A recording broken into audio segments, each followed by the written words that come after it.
दोस्तों हर दिन की तरह एक और नया कंसेप्ट सीखेंगे। आपके सामने दो सेंटेंसेस लिखे हैं, एक्टिव से पैसिव कैसे बनाते हैं और समझने की कोशिश करते हैं। एक सेंटेंस लिखा, Nepal said that Ukraine was brave. अब देखो हमें एक्टिव से पैसिव बनाने के लिए ऑब्जेक्ट की जरूरत पड़ती है, तो इस सेंटेंस में सब्जेक्ट कौन लिखा, नेपाल।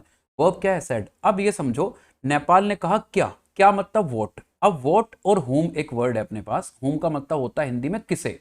तो आप हर बार वर्ब से क्वेश्चन पूछो क्या और किसे। जैसे नेपाल ने कहा, क्या कहा, तो ये जो पूरी लाइन आपके सामने है ना, ये पूरी लाइन क्या का आंसर है, मतलब ये हो गया अपने पास ऑब्जेक्ट। अब इस पूरी लाइन को तो स्टार्टिंग में लिख नहीं सकते हम, क्योंकि यहां तो कंजंक्शन भी लिखा हुआ है और आगे एक और पूरा सेंटेंस लिखा हुआ है। तो आप क्या करोगे, इसे मान लो इट, ये स्टेटमेंट मान लिया और हमने इसकी जगह लिख दिया इट। अब ये सेंटेंस बचा, नेपाल सेड इट। अब इसकी पैसिव आसानी से बना सकते हो, तो ये हो गया इट वॉज सेड।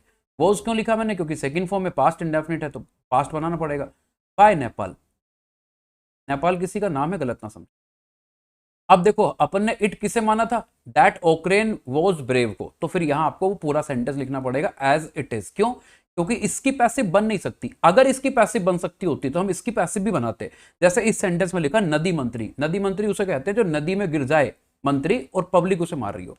आगे लिखा नदी मंत्री said that I could eradicate, का मतलब होता है जड़ से खत्म करना, द करप्शन। अब यहां अगेन इस पूरे सेंटेंस को इट मानोगे तो ये बचेगा it was said, it was said bye नदी मंत्री।